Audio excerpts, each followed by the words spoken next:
करने का सौभाग्य प्राप्त हो रहा है। मैं आपको याद दिलाना चाहती हूं कि महिला और बाल विकास मंत्रालय विशेषता गठित किया गया ताकि देश भर में आंगनबाड़ी व्यवस्था को सुदृढ़ कर सके। 2014 में प्रधान सेवक की भूमिका में आदरणीय प्रधानमंत्री जी का एक दिशा निर्देश था कि पूरी सरकार में महिला के संरक्षण हेतु भी प्रयासरत सरकार के समन्वय की जिम्मेदारी इस मंत्रालय के अंतर्गत आनी चाहिए। इसीलिए हमारे राष्ट्र के इतिहास में पहली बार सुपोषित भारत के स्वप्न को साकार करने के लिए 18 मंत्रालयों का एक संपूर्ण प्रयास पोषण अभियान के अंतर्गत प्रधानमंत्री जी द्वारा राष्ट्र को समर्पित किया गया। आज ये कहते हुए आनंद है कि जिस आंगनबाड़ी क्षेत्र के लिए एक ऐसा कार्यक्रम जो 1970 के दशक से चल रहा है, उस क्षेत्र में सबसे बड़ा प्रश्न ये कि 4 दशकों से चलने वाली स्कीम में बच्चा सुपोषित है या नहीं, उसको प्रमाणित करने के लिए हर आंगनबाड़ी में मेजरिंग डिवाइस की व्यवस्था नहीं थी। प्रधानमंत्री मोदी जी ने न सिर्फ मेजरिंग डिवाइस की व्यवस्था करवाई, बल्कि साथ ही हर आंगनबाड़ी को स्मार्टफोन से जोड़ा।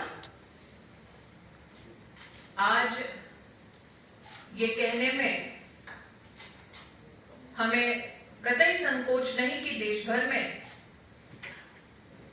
11 लाख स्मार्टफोन हर आंगनबाड़ी कार्यकर्ता को वितरित हो चुके हैं। ग्रोथ मॉनिटरिंग डिवाइस 12 लाख देश भर में वितरित हो चुके हैं। टेक्नोलॉजी से समाधान देने के लिए प्रधानमंत्री जी की इच्छा थी कि हम हर बेनिफिशियरी तक पहुंच रहे हैं कि नहीं, ये टेक्नोलॉजी के माध्यम से सुनिश्चित किया जाए।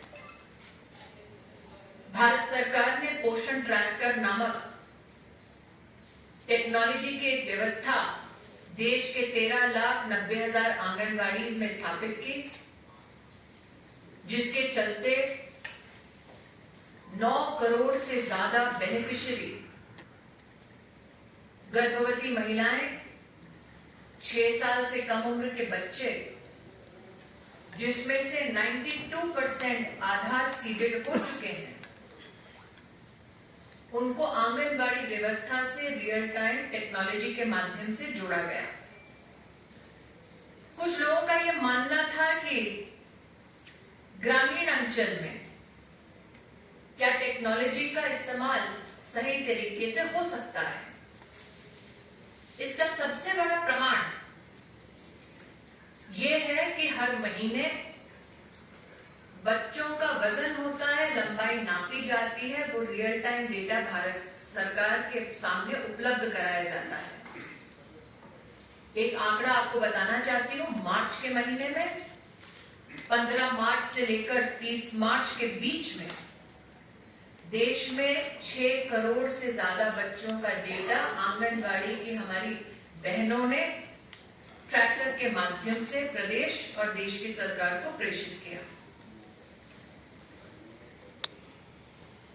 बेनिफिशियरी तक व्यवस्था पहुंची कि नहीं, इसके अंतर्गत भारत सरकार ने हर महीने लाभार्थी को फोन से संपर्क करने की व्यवस्था बनाई, SMS से संपर्क करने की व्यवस्था बनाई और 75 लाख से ज्यादा एंगेजमेंट्स गत 2 महीने में हो चुके हैं।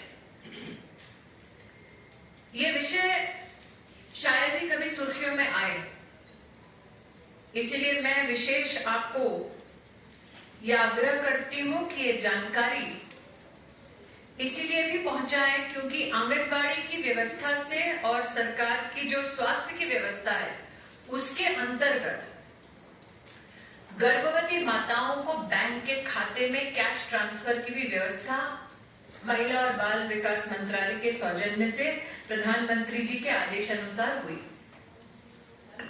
दोबारा कहती हूं आग्रह पूर्वक कि ये आंकड़ा भी शायद ही कभी चर्चा में आता है, लेकिन ये हमारा सौभाग्य है कि देश में 3,32,00,000 महिलाओं ने प्रधानमंत्री मातृवंदना योजना से जुड़कर 5,000 रुपए का कैश बेनिफिट अपने बैंक के खाते में प्राप्त किया। अब तक 13,650 करोड़ रुपया लगभग महिलाओं के बैंक खाते में पहुंच चुका है। मैं आनंदित हूं ये कहते हुए कि बेटियों के संरक्षण और माता के संपूर्ण स्वास्थ्य की व्यवस्था को देखते हुए हाल ही के बजट में भारत सरकार ने अब ये तय किया है कि अगर दूसरा बच्चा लड़की होगी तो 6,000 रुपए सीधा ऐसी माता के बैंक के खाते में ट्रांसफर किया जाएगा। आज आप में से कई यहां विशिष्ट पत्रकार विद्यमान हैं जो साक्षी रहे जब कांग्रेस की सरकार ने निर्भया फंड की घोषणा की थी साल 2013 में। ये कहना उचित होगा कि साल 2013 में घोषणा तक अपने आप को सीमित रखने वाली कांग्रेस सरकार ने एक भी महिला सुरक्षा के लिए ऑपरेशनल प्रोजेक्ट नहीं किया। आज 9 वर्षों के कार्यकाल में प्रधानमंत्री जी के आदेश अनुसार निर्भया फंड के अंतर्गत महिला एवं बाल विकास मंत्रालय ने प्रदेश की सरकारों के साथ और अन्य भारत सरकार के प्रकल्पों के साथ 12,000 करोड़ के प्रोजेक्ट्स को अप्रेज किया। 6,712 करोड़ के फंड्स को रिसीव करवाया और वर्तमान में प्रदेश सरकारों को मात्र इसी फंड से 4,923 करोड़ रुपया भारत सरकार दे चुकी है। कई लोगों को ये जानकारी नहीं कि साल 2014 से पहले अगर महिला किसी मुसीबत में होती तो मेडिकल व्यवस्था, पुलिस का सहयोग, लीगल सहयोग, ऐसा कोई भारत सरकार का प्रकल्प नहीं था देश में जिससे महिला को संरक्षण मिल सके। प्रधानमंत्री जी ने आदेश दिया कि देश के हर जिले में महिला संरक्षण के लिए वन स्टॉप सेंटर बने। 801 सेंटर भारत सरकार ने अप्रूव किए। वर्तमान में 733 सेंटर्स देश में फंक्शनल हैं। प्रदेशों से मांग आई कि जहां जहां जिस जिले की आबादी ज्यादा है या जहां पर incidents of crime against women, महिला के खिलाफ वारदातें ज्यादा हैं, वहां पर वन स्टॉप सेंटर की संख्या बढ़ाई जाए। तो अब 300 और सेंटर्स खोलने का बजट भारत सरकार ने सुनिश्चित कर दिया है। यह भी कहना उचित होगा कि भारत सरकार ने प्रदेश भर में, आप चाहे जिस भी प्रदेश के हो, वहां जो महिला हेल्पलाइन चलती है वो महिला हेल्पलाइन भारत सरकार के सौजन्य से चलाई जाती है। आज हमारे देश में 34 से ज्यादा महिला हेल्पलाइंस ने भारत सरकार के इस प्रयास के माध्यम से 1,26,00,000 कॉल्स को अटेंड किया, जिसमें से 64 लाख महिलाओं की मदद हुई। ये सब भारत सरकार, प्रदेश सरकारों के समन्वय से और भारत सरकार की निधि से संभव हुआ है। देश भर में जो इमरजेंसी रिस्पांस सपोर्ट सिस्टम चलता है, वो निर्भया फंड के अंतर्गत भारत सरकार चलाती है। 112 ये नंबर निश्चित रूप से आपने सुना होगा। मोबाइल ऐप बेस्ड सिस्टम भी है इमरजेंसी के लिए, लेकिन शायद ही कोई ये जानता है कि अब तक 29 crore calls emergency response support system ने भारत में अटेंड की है। आप सबको ज्ञात होगा कि देश में मांग उठी थी कि जो प्रमुख शहर हैं उसमें सेफ सिटी प्रोजेक्ट चलाया जाए। Ahmedabad, Bengaluru, Chennai, Delhi, Hyderabad, Kolkata, Lucknow, Mumbai, safe city projects के लिए इन 8 शहरों में फंड्स को उपलब्ध करा दिया गया है। महिला संगठनों द्वारा ये मांग उठी थी कि investigating officers, prosecution officers, medical officers, specially जो वायलेंस अफेक्टेड, हिंसा ग्रहित महिला का संरक्षण करने का जिनके पास दायित्व है, उनकी विशिष्ट ट्रेनिंग होनी चाहिए। अब तक भारत सरकार ने ऐसे 25,000 ऑफिशियल्स को ट्रेन किया है। संकल्प भारत सरकार का था कि हर पुलिस स्टेशन में महिला हेल्प डेस्क बने। अब तक देश में 13,550 महिला हेल्प डेस्क पुलिस स्टेशंस में उपलब्ध कराए गए हैं। देश में जो लोग क्राइम प्रिवेंशन के लिए समर्पित हैं, उनका ये निवेदन था कि sexual assault evidence collection kit police station में उपलब्ध कराया जाए। अब तक 14,500 सेक्सुअल असॉल्ट एविडेंस किट्स उपलब्ध कराई गई हैं। डीएनए लेबोरेटरी चंडीगढ़ का उद्घाटन 2019 में हुआ। 30 राज्यों को फोरेंसिक साइंस लैब्स को और भी सुदृढ़ करने के लिए आर्थिक सहायता समर्थन दिया गया। फास्ट ट्रैक कोर्ट्स महिला को न्याय समय अनुसार कानून की परिधि में उपलब्ध कराया जाए, इसके लिए भारत सरकार ने 1023 फास्ट ट्रैक कोर्ट्स देश में स्थापित की, जिसमें से 418 कोर्ट्स विशिष्ट रूप से पॉक्सो कोर्ट्स हैं। पिछले महीने तक का आंकड़ा है 1,60,000 से ज्यादा केसेस अब तक सिर्फ पॉक्सो के इन कोर्ट्स में न्याय संगत समाधान तक पहुंचाए गए हैं। जिन लोगों को सजा होनी थी उनको भी कानून के तहत सजा दिलवाई गई। आज यूनिट्स की शायद ही बात होती है।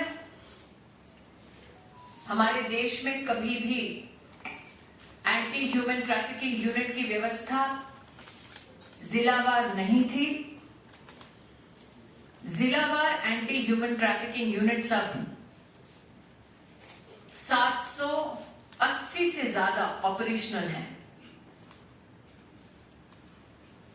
आज ये भी बताना उचित होगा, integrated emergency response management systems 983 railway stations के लिए महिला बाल विकास मंत्रालय के सौजन्य से उपलब्ध कराई गई हैं, जिनमें से 340 से ज्यादा फंक्शनल है, कंप्लीटेड है। एक तरफ महिला संरक्षण, महिला पोषण, दूसरी ओर बच्चों के संरक्षण की दृष्टि से यहां कुछ साथी ऐसे हैं जिन्होंने शायद पार्लियामेंट में पॉक्सो के अमेंडमेंट की चर्चा को कवर किया है। आपको याद होगा, पॉक्सो के संदर्भ में मैंने विशेष आग्रह पार्लियामेंट में रखा था कि हम चाहते हैं कि हर वो संस्थान जहां पर बच्चे हैं, वहां संस्थान में किसको आप काम पर रखते हैं उसका पुलिस वेरिफिकेशन निश्चित रूप से कराएं।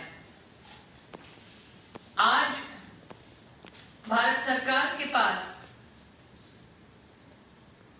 ये एनसीआरबी के माध्यम से मुझे डेटा आया है,